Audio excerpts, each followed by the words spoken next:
మీ business ఏదైనా మీ ఊర్లో promotion చేయాలంటే అది సుమన్ టీవీతోనే సాధ్యం. ఇప్పుడే సంప్రదించండి.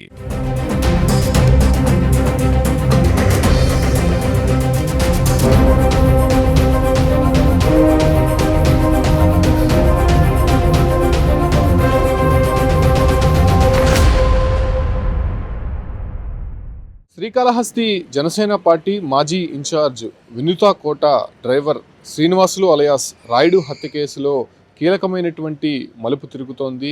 అయితే ఈ కేసుకు సంబంధించి ఇప్పటికే విచారణలో ఉన్నటువంటి నేపథ్యంలోనే అటు ఆరోపణలు ఎదుర్కొంటున్నటువంటి కోట చంద్రబాబు, కోట వినుత రోజుకొక సంచలనమైనటువంటి విషయాలు బయటపెడుతున్నారు.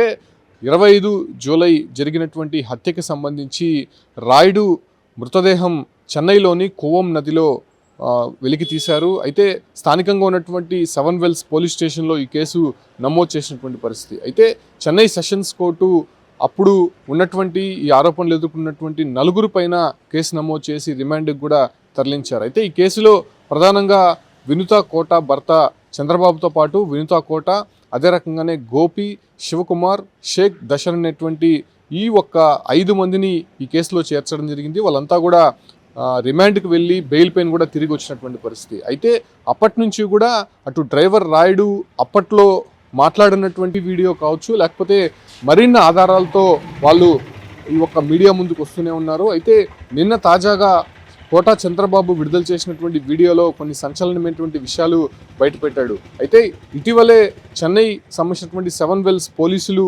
శ్రీకాళహస్తిలో అక్కడ ఉన్నటువంటి కొంతమంది జనసేన నేతలని విచారించారు. ఈ కేసుకు సంబంధించి అప్పుడు డ్రైవర్ రాయుడు మాట్లాడినటువంటి ఒక వీడియో విడుదలైంది కాబట్టి ఆ ఒక్క వీడియోలో కొంతమంది పేర్లు చెప్పాడు కాబట్టి ఈ కేసులో వాళ్ళకు కూడా లింక్ ఉందా అనేటువంటి విషయాలపైన 7 వెల్స్ పోలీసులు శ్రీకాళహస్తికి వచ్చి విచారించినటువంటి పరిస్థితి. అయితే విచారించిన వారిలో శ్రీకాళహస్తి ఎమ్మెల్యే బొజ్జల సుధీర్ రెడ్డి, ప్రధానమైనటువంటి అనుచరుడుగా ఉన్న సుజిత్ కుమార్ రెడ్డితో పాటు పేట చంద్ర, పేట చిరంజీవితో పాటు శ్రీకాళహస్తి బోర్డు చైర్మన్ కొట్టే సాయిని కూడా విచారించినటువంటి పరిస్థితి. అయితే ఈ కేసులో ఎమ్మెల్యే సుధీర్ రెడ్డి కూడా విచారించే అవకాశం ఉన్నట్టు ఇప్పటికే వార్తలు బయటకు వచ్చాయి. కాబట్టి ఈ విషయాలపైనే అటు కోట చంద్రబాబు నిన్న ఒక వీడియో విడుదల చేశారు. అయితే కంప్లీట్గా అక్కడ హత్య జరిగిన తర్వాత ఆ ఒక్క కువం నదిలో, అంటే చెన్నై నడిబొడ్డున ఉన్నటువంటి కువం నదిలో వేయాల్సినటువంటి అవసరం మాకేమొచ్చింది? అంత పబ్లిక్ ప్లేస్లో సీసీ కెమెరాలు, ఫుల్ క్రౌడ్ ఉండేటువంటి ప్రాంతంలో పడేయాల్సినటువంటి పని మాకేంటి? అసలు మేము ఈ హత్య చేయలేదు.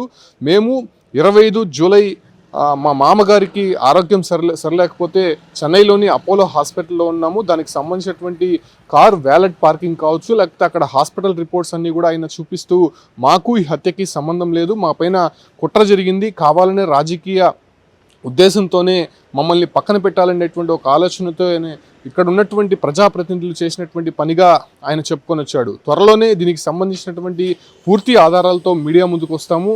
అయితే ప్రస్తుతం కేసు ట్రయల్స్లో ఉన్నటువంటి నేపథ్యంలోనే అన్ని విషయాలు చెప్పలేకుండా పోతున్నాం. కాకపోతే మా పైన పూర్తిగా కూడా ఇటువంటి ఆరోపణలు చేయడం, హత్యకు సంబంధించినటువంటి పూర్తిగా అబాండాలు వేయడము, ఈ హత్య కేసులో ఇరికించడానికి ఇక్కడ ఉన్నటువంటి ఒక ప్రజాప్రతినిధి తీవ్రంగా శ్రమించాడు. సో ఆయనకు సంబంధించినటువంటి మనుషులు, లోకల్గా ఉన్నటువంటి ఒక సిఐ గోపి అనేటువంటి సిఐ మాకు ఇన్ఫర్మేషన్ రాకముందునే, ఆ కేసు పెట్టకముందునే ఆయన శ్రీకాళహస్తిలో ఎందుకున్నాడు, ఆ 7 వెల్స్ పోలీస్ స్టేషన్లో ఆయన ఏం మాట్లాడాడు, మొత్తం ఈ కేసుకి సంబంధించి మొత్తం కూడా ఆయన అక్కడ మెయింటైన్ చేశాడు, మమ్మల్ని ఇరికించే ప్రయత్నం చేశాడని చెప్పి కూడా చెప్పుకొని వచ్చారు. దాంతోపాటు కూడా వినుతా కోట డ్రైవర్గా ఉన్నటువంటి రాయుడును అక్కడ మృతదేహాన్ని ఐడెంటిఫై చేయడం పోలీసులకి కొంత తలనొప్పిగా మారినప్పటికీ కూడా రాయుడు చేతిపైన పచ్చబొట్టు ఉంది. అంటే జనసేన పార్టీకి సంబంధించినటువంటి పచ్చబొట్టుతో పాటు వినుతా కోట ఆమె దగ్గరే పనిచేస్తున్నాడు కాబట్టి సుదీర్ఘకాలంగా ఆమెకు పైన అభిమానంతో అతను చేతిపైన పచ్చబొట్టు వేసుకున్నటువంటి పరిస్థితి. అయితే ఈ వ్యవహారానికి సంబంధించినంతా కూడా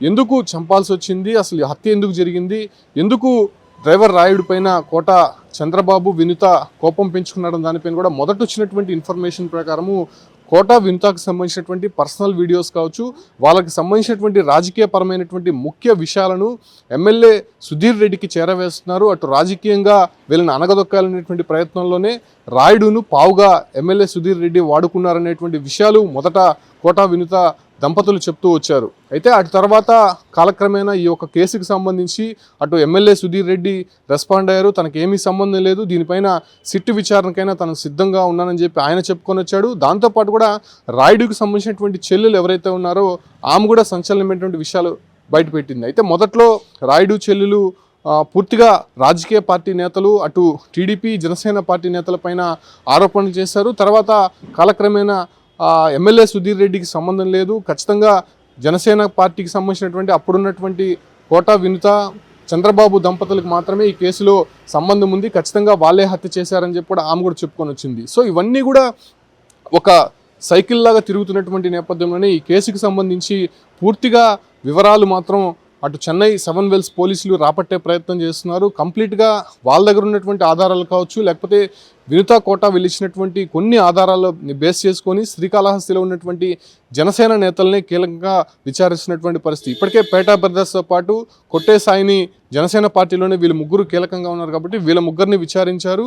అదే రకంగానే ఎమ్మెల్యేకి అనుచరుగా ఉన్నటువంటి సుజిత్ కుమార్ రెడ్డితో పాటు ఎమ్మెల్యేను కూడా విచారించేటువంటి అవకాశం ఉన్నట్టు, సమన్లు ఇచ్చేటువంటి అవకాశం ఉన్నట్టు ఇప్పటికే వార్తలు వస్తున్నటువంటి నేపథ్యంలోనే ప్రస్తుతం ఈ కేసు అనేది సంచలనంగా మారింది, ఇంకా కంటిన్యూ అవుతూనే ఉంది. అయితే అటు కోటా వినుత, కోటా చంద్రబాబుకు సంబంధించి వాళ్ళు ఎప్పటికప్పుడు కొన్ని ఆధారాలు బయట పెడుతున్నారు. తాము ఇక్కడ లేము, హత్య జరిగినటువంటి ప్రాంతంలో లేము, కంప్లీట్గా మాకు ఎటువంటి సంబంధం లేదనేటువంటి విషయాలు వాళ్ళు చెప్తూ వస్తున్నారు. కాకపోతే 25 జూలై ఈ యొక్క కూవం నదిలో రాయుడు మృతదేహం దొరికింది కాబట్టి అప్పుడు వచ్చినటువంటి సమాచారం మేరకు శ్రీకాళహస్తిలో ఒక గోడంలో వీళ్ళ 5 మంది రాయుడుని చిత్రహింసలకు గురి చేసి ఆ తర్వాత 2 కార్లలో చెన్నైకి తీసుకొని వెళ్ళి అక్కడ పడవేశారనేటువంటి కొన్ని ఆధారాలు పోలీసుల దగ్గర ఉన్నాయి. సో ఆధారాలను బేస్ చేసుకొని వీళ్ళని అరెస్ట్ చేసినటువంటి నేపథ్యంలోనే కేసు అంతా కూడా కంప్లీట్గా వీళ్ళ వైపే తిరిగినటువంటి పరిస్థితి. ప్రస్తుతం ఆ కేసుకి సంబంధించి చెన్నై సెషన్స్ కోర్టు వీళ్ళకి బెయిల్ ఇచ్చింది కాబట్టి తదుపరి ఈ బెయిల్కి సంబంధించి కావచ్చు, లేకపోతే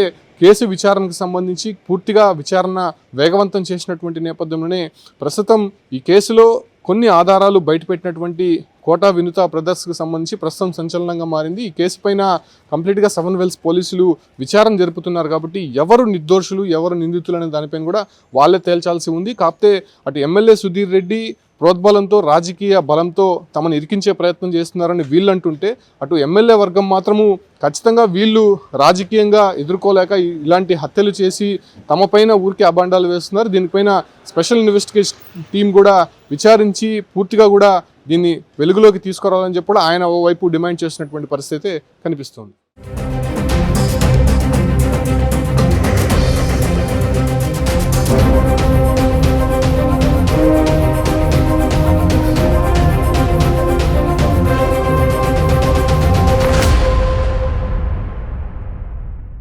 మా పైన అనవసరంగా హత్య కేసుకు ఏమేమి ప్రైమా ఫేషియల్ కావాలి, హత్య కేసుకు ఏమేమి స్టోరీ కావాలో వాళ్ళకు నచ్చినట్లు ఒక స్క్రిప్ట్ రెడీ చేసుకొని శ్రీకాళహస్తి నుండి 1 town CI Gopi Chennai 7 Wells police స్టేషన్కి వచ్చి మరి అక్కడ ఏమేమి మంతనాలు చేసి మా పేర్లు ఎఫ్ఐఆర్లో యాడ్ చేయక ముందే, మేము రిమాండ్కి వెళ్ళక ముందే చెన్నై పోలీస్ కమిషనర్ రాత్రి 10 గంటలకు ప్రెస్ మీట్ పెడితే శ్రీకాళహస్తి ఎమ్మెల్యే బొజ్జల సుధీర్ రెడ్డి మధ్యాహ్నం 1 గంటకే ప్రెస్ మీట్ పెట్టి మా రిమాండ్ రిపోర్ట్ బయటకు వచ్చింది మేము రిమాండ్కి వెళ్ళిన మరుసటి రోజు. కానీ మేము రిమాండ్కి వెళ్ళక ముందే, మేము కోర్టుకి వెళ్ళక ముందే స్క్రీన్ ప్లే డైరెక్షన్ ఈయనే చేస్తున్నట్లు ఎమ్మెల్యే బొజ్జల సుధీర్ రెడ్డి హడావిడిగా మా ఇష్యూ కోసమే ప్రెస్ మీట్ పెట్టి పిన్ టు పిన్ ఈయనే దగ్గరుండి చూసినట్లు, లేకుంటే ఈయనుండే దగ్గరుండి రిమాండ్ రిపోర్ట్ రాయించినట్లు కొన్ని విషయాలు పబ్లిక్గా లైవ్ ప్రెస్ మీట్ ద్వారా చెప్పింది మీరందరూ చూసింటారు. మీరు ఒకసారి అర్థం చేసుకోండి.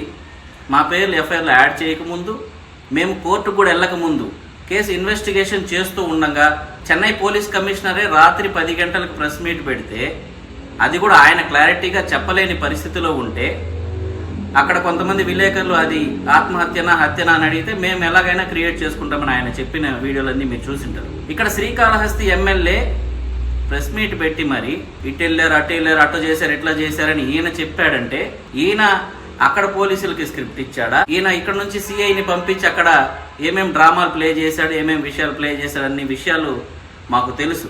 వినుత కోట గారిని మమ్మల్ని జైలుకి పంపించడం జరిగింది. నిజానికి మా దగ్గర పనిచేస్తున్న డ్రైవర్ రాయుడుని మేము హత్య చేయలేదు, మేము తీసుకెళ్ళి అక్కడ వేయలేదు. మీరు అర్థం చేసుకోండి, మీరు ఒకసారి ఆలోచించండి. ఆంధ్రాలో ఒక వ్యక్తిని హత్య చేస్తే ఇక్కడ నుంచి 150 కిలోమీటర్లు ట్రావెల్ చేసి చెన్నై, అంత పెద్ద మహానగరం చెన్నై నడిబొడ్డున, చెన్నై సిటీ సెంట్రల్, ఆ వ్యక్తి బాడీ ఎక్కడ దొరికింది పోలీసుల కంటే అక్కడ నుంచి 500 మీటర్లు వెళ్తే హైకోర్టు ఉంటుంది, అక్కడ నుంచి 500 మీటర్లు ఉంటే చెన్నై సెంట్రల్ రైల్వే స్టేషన్ ఉంటుంది, అక్కడ నుంచి 500 మీటర్లు ఉంటే సెక్రటేరియట్ ఉంటుంది. సిటీ సెంట్రల్ దగ్గర దాదాపు 20 కెమెరాలు ఉన్న CCTV footage, surveillance 360 degree surveillance ఉన్న పోల్స్ దగ్గరలో ఒక వ్యక్తి శవం దొరుకుతుందంటే 5వ క్లాస్ చదువుకున్న పిల్లోడైనా దీనికంటే బెటర్ గా ప్లాన్ చేస్తాడు. ఏమైనా నిజంగా ఇలా జరిగి ఉంటే మీరు ప్రజల్ని ఆలోచించమని చెప్తున్నా, మీడియా మిత్రులకి నేను చెప్తున్నా. ఇక్కడ నుంచి 150 కిలోమీటర్లు ట్రావెల్ చేసి కెమెరాల ముందర ఒక వ్యక్తి బాడీని పడేయాల్సిన తెలివి తక్కువ తనం 5వ క్లాస్ పిల్లోడు కూడా ఉండదు.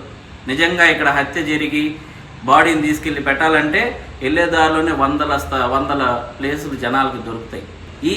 ఇది నేను ఎక్కువ ఇండెప్త్గా మాట్లాడాలనుకోవడం లేదు, ఎందుకంటే ఇది పోలీస్ ఇన్వెస్టిగేషన్లో ఉంది. ఏం జరిగింది, అతను ఎలా చనిపోయాడు, ఎవరు చనిపోమంటే చనిపోయాడు, ఏం జరిగింది అనే విషయాలు పోలీస్ ఇన్వెస్టిగేషన్లో జరుగుతుంది. వాళ్ళు ఖచ్చితంగా పోలీస్ ఇన్వెస్టిగేషన్ డీప్గా చేస్తున్నారు.